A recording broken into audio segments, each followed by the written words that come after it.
Hello and welcome to another episode of Between the Studs. I am your host, Daniel. I'm Jackson. And I'm Jonathan.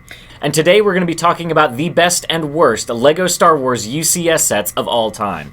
So without further ado, we are going to bring you our 3 favorite and 2 least favorite Star Wars UCS sets that have ever been made. Now before we do, Jackson, this is your first time on Atlanta Brickco TV, is that correct? Yes, absolutely. Nice. So you started working for us, only a couple weeks ago? Maybe 3 weeks ago. 3 weeks ago? Yeah. Nice. So first time having you on the channel. We are very glad to have you here. Thank so you. we're looking forward to what kind of interesting insights and things you'll be able to bring to the channel. One of the first things I asked you was what some of your favorite themes were. Do you want to hit us with those? My favorite themes are Star Wars is my top favorite. It's what I grew up on, obviously. There you go. We're starting you off on a good one. Exactly, right? And my second favorite is probably Mario.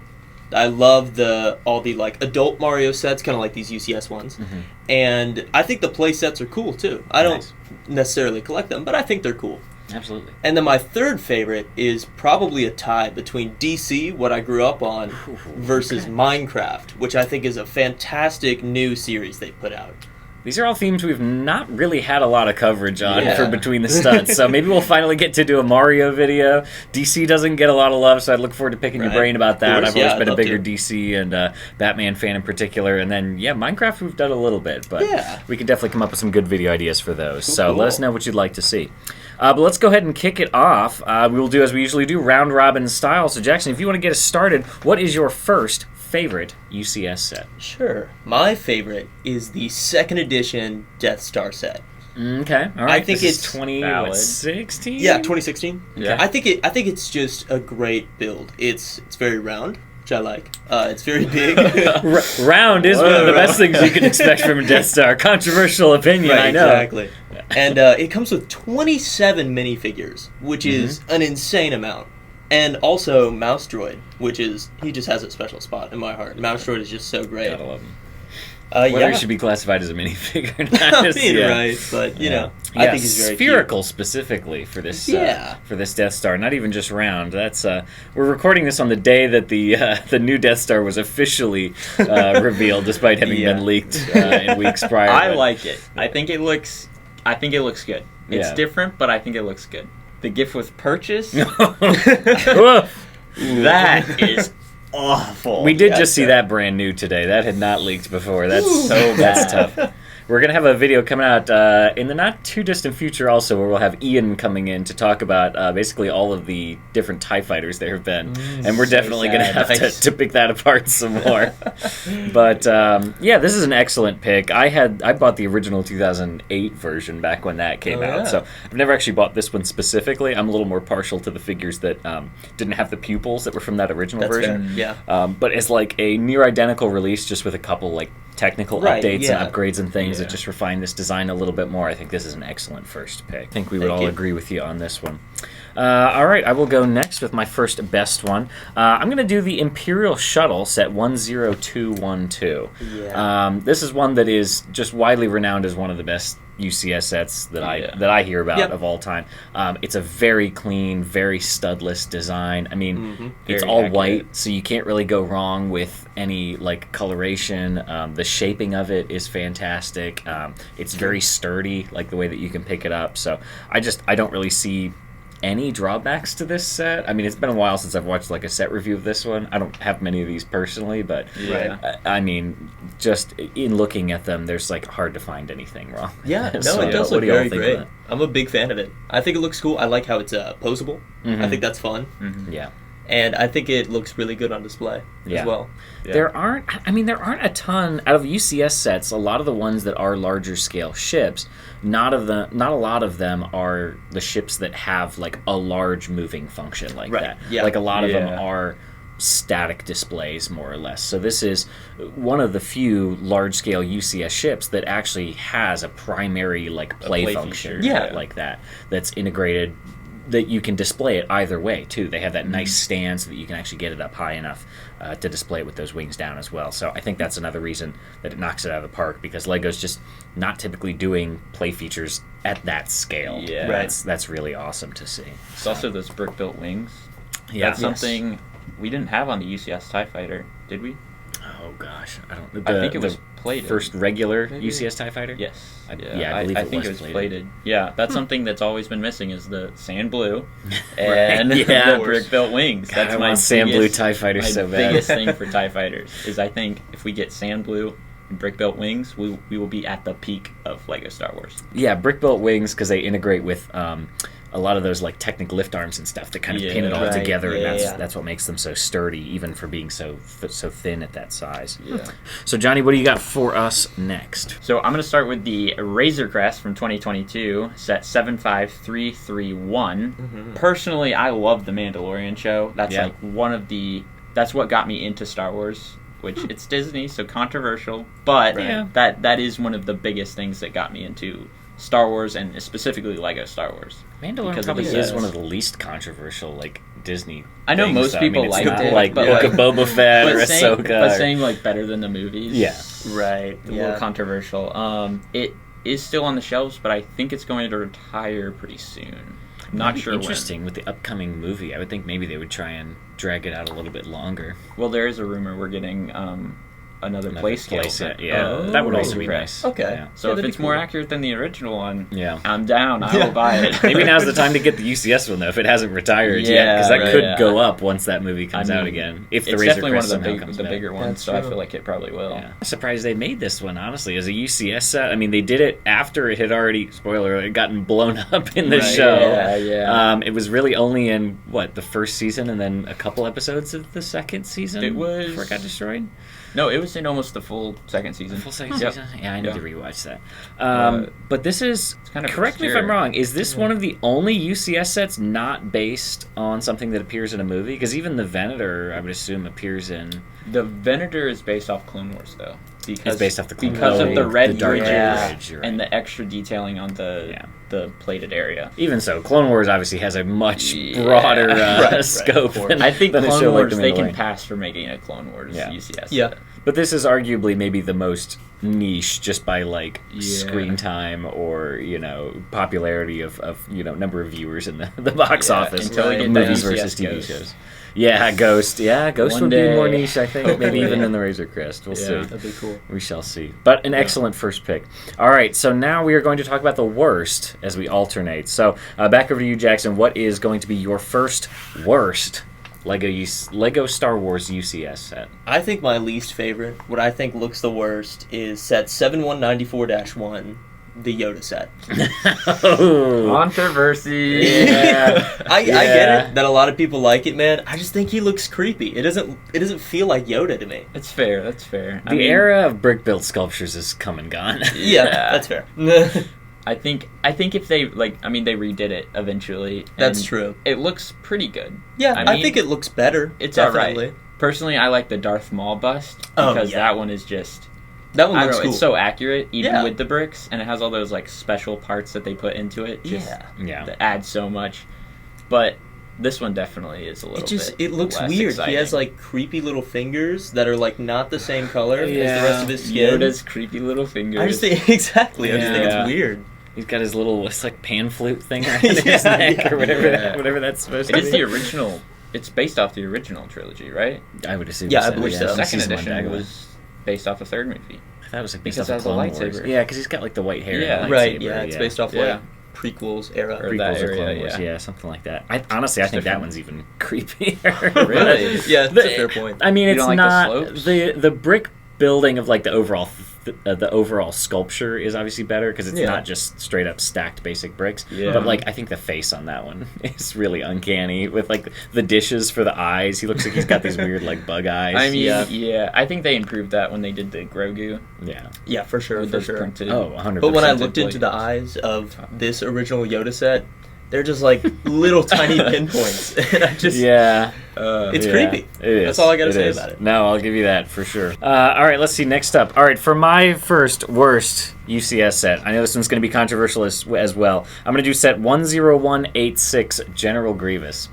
My issue with this is not the way it looks. I think it looks good. My issue is with the structure of this set. So we have gotten a lot of these into the store, pre-built, partially built, tossed in a shoebox, in a bag or whatever, and I've attempted to rebuild them to get them standing upright. And this is a very finicky, very delicate kind of set. The little like toes aren't really even attached to the feet. They're just kind of like sitting next to it so that they look like they're attached on the stand. Yeah. He does have a nice stand that comes with it.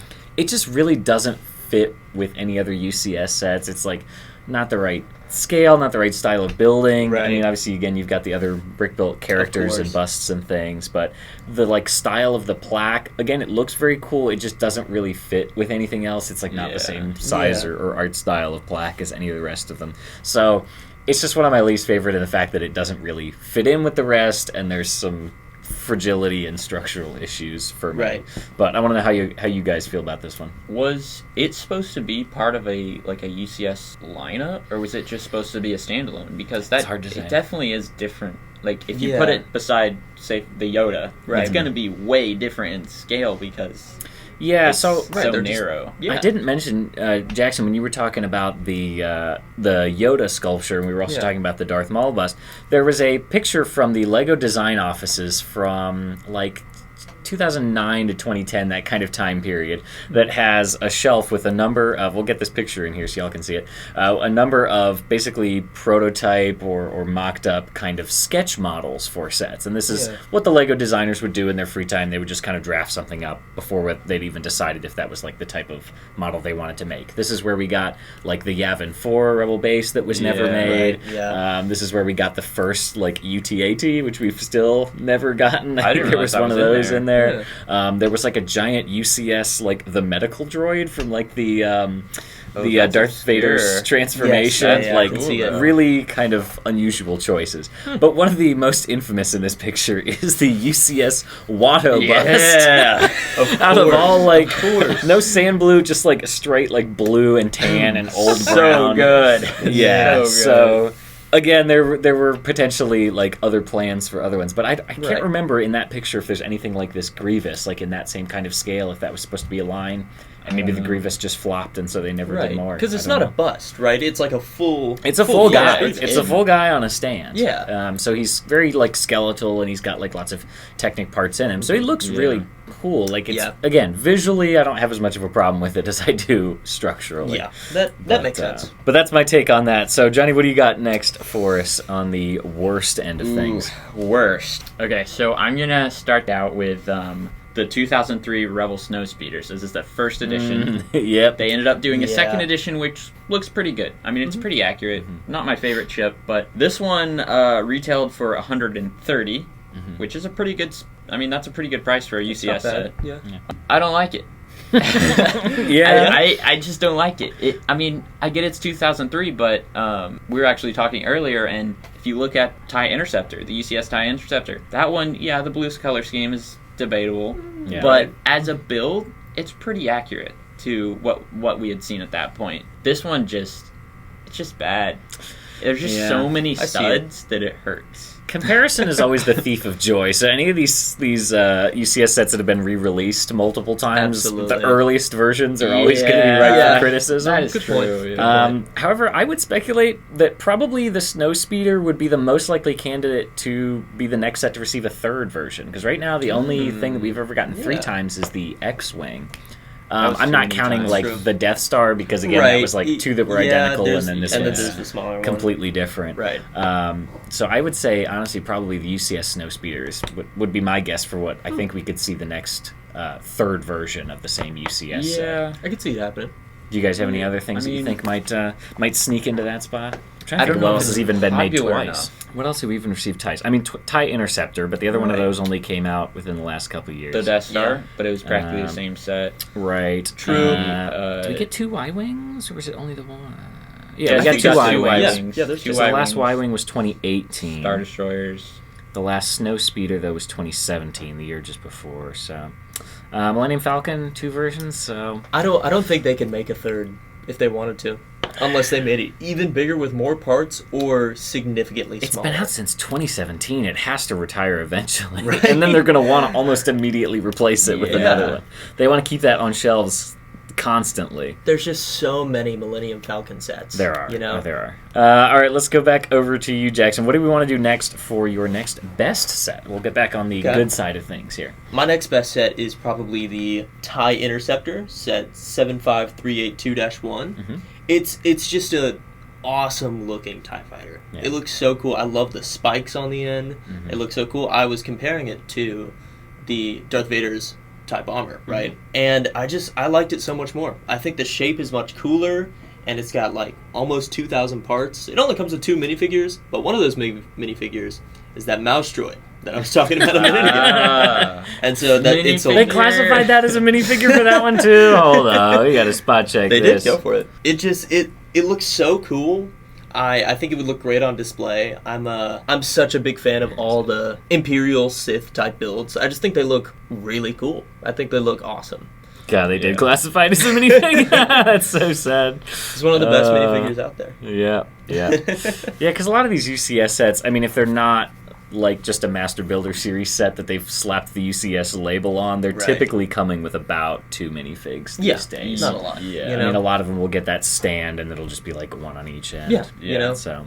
Like 2's a nice number, but that's really 1. Yeah, that's really only 1.5. So maybe fans got a little shorted there. All right, let's see. Next up, I will do the UCS AT-AT set 75313. This one only came out a few years ago, but this is again really widely renowned as a UCS set that doesn't have much wrong with it. It's hard to find a lot of criticisms about this one. Some people didn't love the way that you had to like use this like special screwdriver tool thing to adjust the legs. Yeah, and it's like, I was about to ask about that because I've never like interacted with one of these in real life. Yeah, so similar to how I was talking about like the play feature for the Imperial Shuttle, this is one of the few that has large moving parts, and this was one of the biggest challenges with why they never made one of these up until recently, was because they never found out a great way to do it. Honestly, the solution they ended up going with didn't require the usage of a lot of newer new molds. They used like this big Technic turntable that had been in production for a while, but as a result they had to develop they brick built basically this special screwdriver that you like slot in behind the either elbow or I guess shoulder joints, if you want to call them that. There's a little gap that you slide it into and you turn it, and it turns a worm gear on the side of this large gear turntable. So they turn very, very slowly as you're doing it. Again, with it being a UCS set that's mostly for display, it's mostly just so you can set your pose. Set it and forget it, basically. Right, yeah, that definitely makes sense with how, I mean, it's a massive build. So it makes sense why they would do it. And then, plus, I mean, you get a special screwdriver. I mean, exactly. Right? I mean, who doesn't want that? Tucks away behind the UCS plaque there so you don't have to see it. Nice. But yeah, the interior of this set was also fantastic because it's one that's like really close to minifigure scale. Yeah. A lot of them end up being larger than minifigure scale or much smaller than minifigure scale, so this one's actually very playable in that sense. You got tons of chairs inside for loading it up with snowtroopers if you bought a bunch of like snowtrooper battle packs to go with it. You got the nice cockpit, you've got like a little speeder bike storage area in the back as well, so a lot of really fantastic features. Regarding the size though, when this came out there were lots of memes of people posting like they would take like a dog leash and like put it on this. It's literally like the size of like a medium-sized dog. This thing is huge. It's huge if you've never seen one in person. So oftentimes we get somebody like trading one into the store that they brought in where they like set all the legs to be straight so that they could set it up in like the back seat of their car and have it try and be as stable as possible. So when they had brought it in, I would have to try and adjust it to get into a more natural looking pose for display. So it's clever the way that they did it, and I think it's one of the only ways they could have done it to get it to be stable but also adjustable. I mean, the other option would have been they put it in a fixed pose, and I think that would have been much worse. Controversial. Yeah. So, but as a result, I think this is a fantastic set. Again, it's hard for me to find much wrong with it. But all right, next over to you, Johnny. We got for us. I'm gonna go to the Venator, which that's one of my favorite newer sets that's coming out. That's come out fairly recently. It's still on the shelves. It doesn't have a interior, which is a lot of people. It's why a lot of people don't like it as much. Yeah. But I think just how accurate the exterior is really nice. Well, I mean, one of the other widely renowned best ones of all time, the UCS Starter Story. I mean, that didn't really have much interior to it, did it? I think it did have a small bridge section. Yeah, maybe. I guess that was the biggest thing is people wanted even if it was a tiny bridge. Yeah, because in the play scale, we never got a bridge. Because it was Palpatine's little office thing, which was so dumb. So we really never had a Venator bridge at all. Yeah, that's why people really wanted that. But personally, I wouldn't be playing with it, so I'd just be displaying it. So fair point. It would look good pretty much anywhere. If you want to put it, on the floor, on your coffee table, on your bed, I don't know. Hanging from the ceiling, I don't know, anywhere. On your roof, in your swimming pool. I wouldn't trust a ceiling, bro. Fishing wire, trying to hang that up would be so sketchy. Gosh. Yeah, but I'm sure overall, I think it's great. I mean, you get the Admiral Yularen, which was someone that every Clone Wars fan wanted. This was a great inclusion. Young Yularen, Clone Wars era Yularen. Yeah. He is the iconic voice of Clone Wars. Absolutely. Anakin Skywalker. You only see him in a handful of episodes probably throughout all 7 seasons. He's in the first couple, and then you don't see him until next season or something like that. It's probably less than 5 to 10 episodes in total that he appears in. He just shows up randomly. Yeah. Plus, you get that rebooted Captain Rex, which there's your controversy. You later get in a tiny little Y-wing. I think getting him in a cheap set was nice, but I feel like the hype of getting him in a UCS set was definitely what LEGO was going for. Just originally releasing him in that. Because everybody was like, what? Yeah. We get him? Yeah. I mean, I'm still a big proponent of, if you're buying a UCS set, it should be for the set. I mean, yes, obviously I agree exclusive minifigures are a fantastic bonus, but I mean, there were a lot of people who were left feeling kind of robbed or shortchanged, I think, by thinking that this was going to be an exclusive minifigure, and it was directly re-released, and not even missing the little bandage on his head from when the inhibitor chip was removed, or something else with the arms or legs being slightly modified, like we've seen with other figures like the Jango Fett from the Slave One. Re-release it with at least one thing changed to maintain that exclusivity. So a lot of people were a little upset about that, but really a fantastic set overall. It just looks so sleek. You got the what? I got the Y-Wing, so I'm not... The microfighter? I'm not sad at all. Yeah, exactly. Always, maybe there's something to be said for waiting 6 months after a UCS set comes out just to make sure there aren't any upcoming rumors on the horizon. Wait 6 months to a year just to make sure they don't release it again. Yeah. It seems like they may have learned that lesson from this one, but who knows. Yeah. All right, let's get back to the worst. Back over to you, Jackson. What do you got next for us? Now, this one is a little bit of a controversial take. This is a brand new set that just came out, 2025. It's the AT-ST Walker, the new one. Mm-hmm. I just don't like the way it looks. It looks like it has a face, and I don't like that. Okay, what? All right. This is an interesting choice. At it. It has little eyes and a little mouth, and I just don't... I'm not for it. Is that not just what it? That's just what it looks like. It's a happy chicken walker. It's a chicken walker. Yeah. He's supposed to have a face. I can get behind it. I just think it looks. I mean, like you see it, and the studs. That's what they look like. It looks like a Minecraft creeper. That's what they look like. That's actually funny. It gave me the creeps. I don't know. This set is interesting for a lot of reasons. I mean, this is the smallest UCS set we've had in a long time. It also means we're getting 3 UCS sets this year, which is not a common occurrence. Step up. Hopefully, if they continue that in the future, it'll still be what is it typically? It's an October release and a May the 4th. Also, we may be getting a 4th one this year too. I mean, UCS it makes sense, Advent, right? Because for of Christmas. I mean, that makes sense, but I don't know. UCS gingerbread, something else. Bro, I am so excited for the gingerbread set. Let's go. Yeah, it's... I don't know. I have mixed feelings about that, but that's for another video. Yeah. But yeah, it's an interesting choice. So your main gripe is just the fact that it has a face on it. Yeah, I mean, I have a couple other gripes with it. Like, it comes with the one minifigure, and I know we were just talking about we're buying it for the sets, not the minifigures. It just seems like it shouldn't be... it feels like a playset. It doesn't really feel like a UCS set to me. Yeah. Because it's just the one small build with the one AT-ST driver minifigure. Yeah. You know? And yet it's still bigger than minifigure scale. It's even larger than that.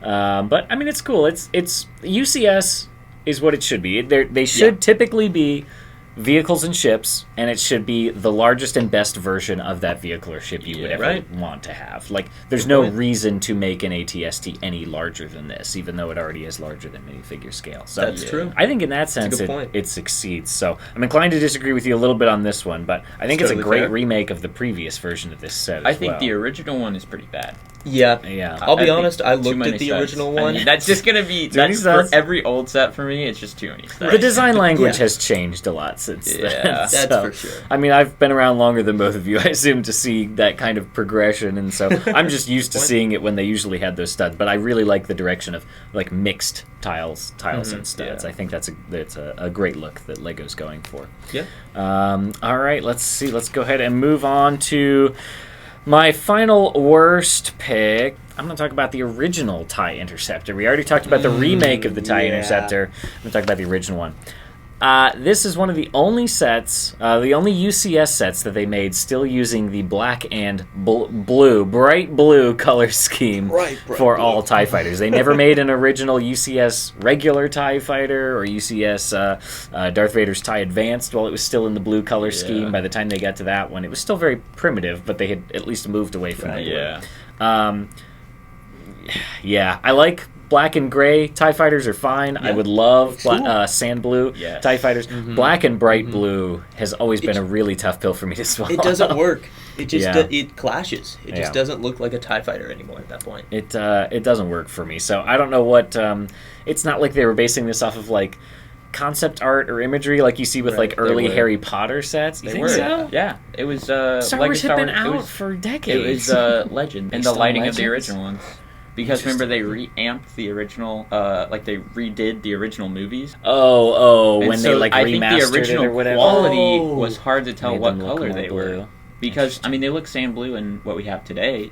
So what did they look like? Bright with, like, blue is still. I mean that would be crazy to infer that. Yeah. I don't know. I assumed they were trying to do like a color mixing kind of thing, where like if you look at it from a distance and squint your eyes, because a lot of them were like grill tiles, like laid over black or gray, it would kind of maybe try and blur it and make it look almost more like a sand blue. Also, it's a lot of legends. So I feel like they were trying to make a line of iconic sets, like very distinct. You could tell. I mean, they had that weird TIE tread crawler thing, which is it's a cool set, but like we've never seen it anywhere. I mean, Lego's had a history of kind of doing their own things. I mean, there was there was Freemaker Adventures. Pretty which good I think show, was actually. one of their own internal kind of things. There was the set from the sequel trilogy that was based off the concept art that ended up getting cut from the movie. That weird tank walker. That like crawling walker, First Order crawler or something. Never saw it's called something like that. And then there have been some other sets that Lego is just like made up on their own, and right. Not like, hey, to mention Rebuild the Galaxy. Rebuild the Galaxy. That whole line. But the blue just doesn't do it for me. I guess I'm glad that we didn't get a whole bunch of other UCS-sized TIE fighters while they were still making them in this blue. It was only this first TIE Interceptor, which was kind of an interesting choice for them to make as the first one before they had ever even made a standard TIE fighter or Vader's TIE Advance. But for that reason, it's going in my worst. But what do you got for our last worst pick? Oh, it is the last and the worst. Last and the worst. It is at the bottom of everyone's list. Last and most definitely least. Is the Assault on Hoth. There it is. Yeah, that's fair. It should not be named a UCS set for many reasons. Yeah. It has a lot of figs.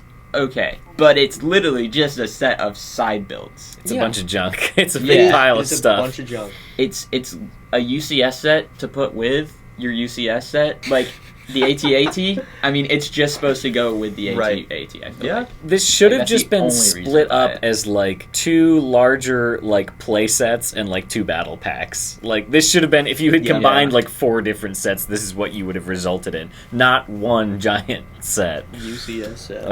I think Lego actually realized their mistake with... Personally, I like the Ewok Village. I know some people might not. I was considering putting it on worst, but basically just for the same reasons, in that I don't feel like it's a UCS set. Yeah, it is a very good set. It makes sense. And I feel like Lego realized that with the Assault on Hoth, the Ewok Village, I think those were the only 2 like locations that they ever made into a UCS set. And I think they realized that's not what people want in a UCS set, because it just looks weird, and it's hard to really like capture a location without an actual building. And I think ships is the safest way to go for that. and vehicles and stuff. Right.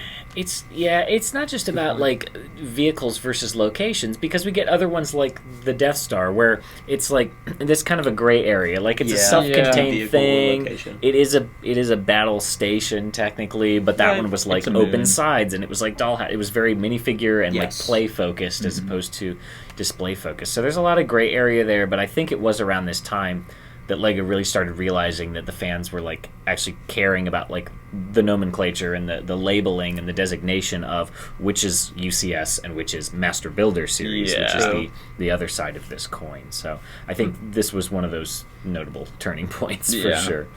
I think the other reason that the Ewok Village was more successful was it was more rooted in the success of like prior playsets from like the Kenner action figure line. Like it was almost a direct recreation of that in its composition. Whereas this, they may have tried to do the same thing, but it just was rife with issues. This was also the one where the the power generator only had like 3 of the 4 like giant dish things. It was supposed to have 4. Yeah, so I think they kind of tried to do the same thing for this Hoth one, where they like took inspiration from a Kenner toy or an existing playset, similar to how they did with the Ewok Village. So in looking at this is the Kenner Star Wars Micro Collection Empire Strikes Back Hoth World Action playsets, and sure enough, the shield generator also only has 3 instead of 4, which is just blatantly inaccurate. So I don't know if LEGO just looked at this Kenner toy and didn't review the source material, or maybe they thought like, oh, this will be a clever Easter egg. LEGO fans definitely enjoy niche references to old Kenner playsets. Like, yes, there's a subset of fans who are going to recognize that and enjoy those things, but most people are just going to be like, why didn't you make it correct? Make it accurate, this is supposed to be the biggest and the best thing. Make it accurate. So a little bit of interesting side history there for you. But do you have any other gripes with this set? I just think it's not a UCS set. Like, that's just the biggest thing. That's fair. If I look at every other UCS set, this one just stands out.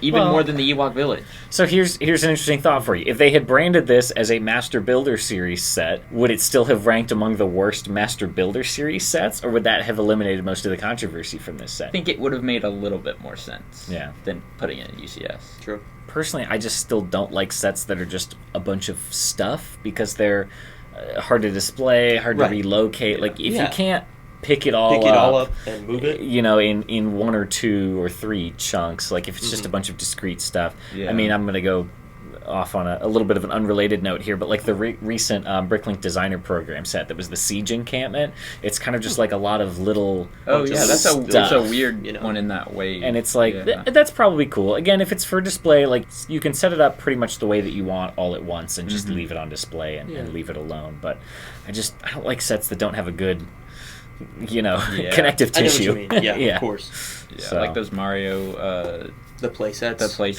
Exactly. Their sculpting's great. Like, I don't want to hate on Mario. The sculpting, they have the best sculpting. I think they're cool. But I really like. We've never had to worry about offending Mario defenders. Mario fans between the sets. All right, let's get into our final round here and talk about the final best UCS sets that we have. Okay. Final round. Back to you, Jackson. What do you got for us? My third favorite is Luke Skywalker's Land Speeder, set number 75341-1. All right.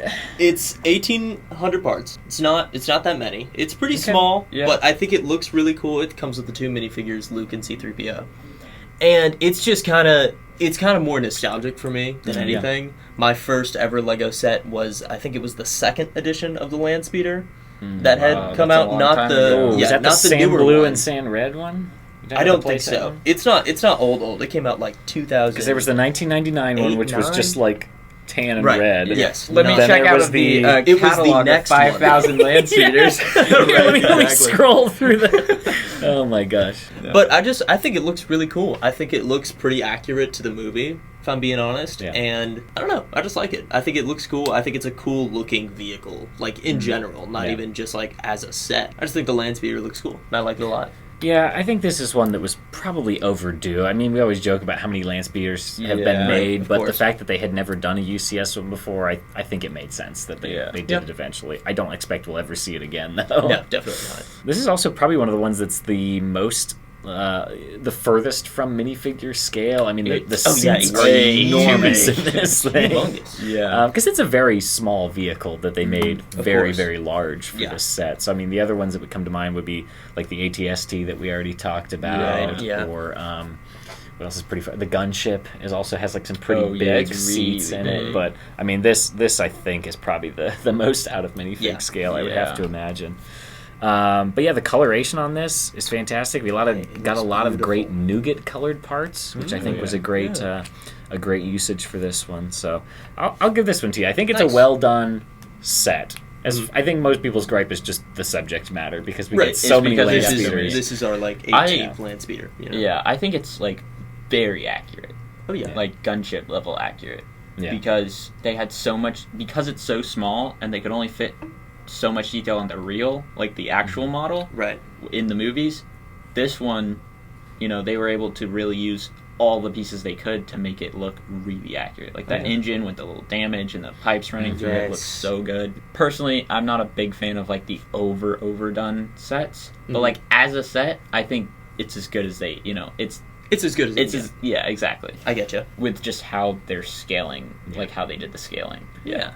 It's a very well executed set. It's just missing a little bit of that coolness factor, right? Like I see that. If you had sitting in front of you like a Venator, a Star Destroyer, or like those are cool. Those make you go like, wow. Nobody's like, oh yeah, like Luke's land speeder. That's so sick, dude. Yeah, well executed, but maybe not a fan favorite ship. Yeah, missing a which little is bit fair. of that coolness factor. All right, let's see. For my final best pick, I'm going to pick one of the smallest UCS sets of all time, but I think packs one of the biggest punches. This is 10026, the Naboo Starfighter. This is the one that has the most number of chrome silver elements of any LEGO set, I believe. I don't think there's any challenging that, but this is an incredible set. It does not necessarily age well over time, like literally physically. The stickers are sometimes an issue on this set. The chroming can get dulled, chipped, scratched very easily. But if you have a good condition copy of this set and you keep it good condition, this is just absolutely top notch. I would love to see more stuff like this. I mean, again, there are some things that have just become wildly outdated. Like the UCS plaque is still a sticker that's across like 10 or 12 different like 1x8 tiles, because they hadn't introduced like the larger size plaques yet. It's using some old crazy like bionicle joint things for the stand, so sometimes it like kind of wants to flop over. But this is just an iconic set. It stands out from across the room, and it will never get made like this again, as far as I know, unless LEGO significantly changes their stance on chroming elements.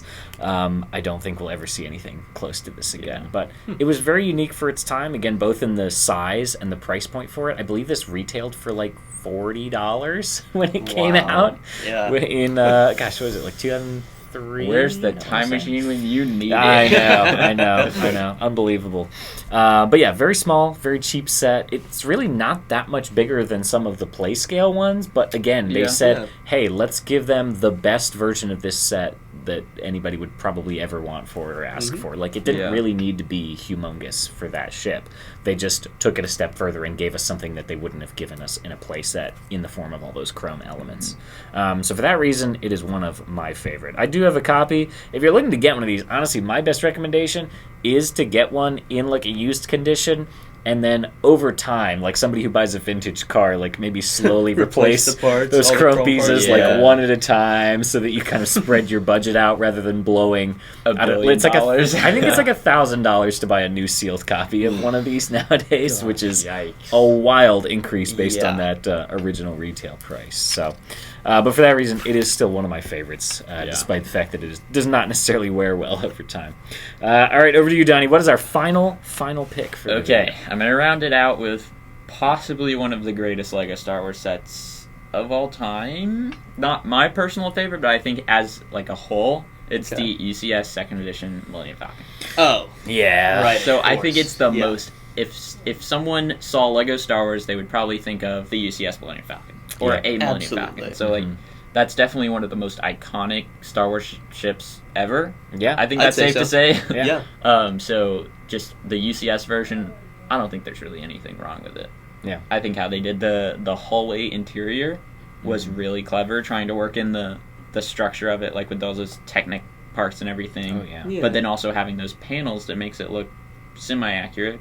I mean, compared to the play scale ones, which are basically just flat circles with a few chairs. And I mean, these UCS ships don't have the same advantage of some of the play sets. So like a play set Millennium Falcon or a like Imperial Star Destroyer typically has a flat bottom, so you can get more of that interior on like a stable base. You know, with these again, like the UCS Millennium Falcon or the Imperial Star Destroyer, because they have to have the accurate shaping on the bottom, it doesn't have a stable base to rest on. It has to the Falcon has the landing gear, or the Star Destroyer has a large stand on it, because it's got shaping on the bottom. Most of the interior structure is hollow and Technic, so the fact they're able to get any interior in this at all is pretty impressive, because you have to like suspend it inside or double the piece count to make like a flat bottom inside it for like a Star Destroyer or something. Right.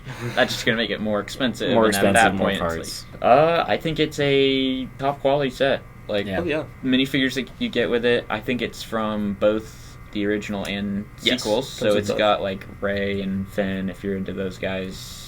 Yeah, whatever. And then it has like different eras. And then it's got like the classic ones. Right. So Hoth Leia is a nice figure. Yeah, and that's got like the dual molded. That Han with the side printing on his leg with the like blaster holster, that's like a perfect and the Han dual Solo. molded legs. I mean, it doesn't get any better than that. Yeah. That blue jacket just looks so good with the like side leg printing. The rest of the figs are pretty standard, I think, but that's just. I mean, it's Han Solo's ship, so they have to like set him apart somehow, and I think they did a masterful job on that. Yeah. So definitely one of the best sets Lego Star Wars has made. I mean, not personally my favorite, but definitely one on the top.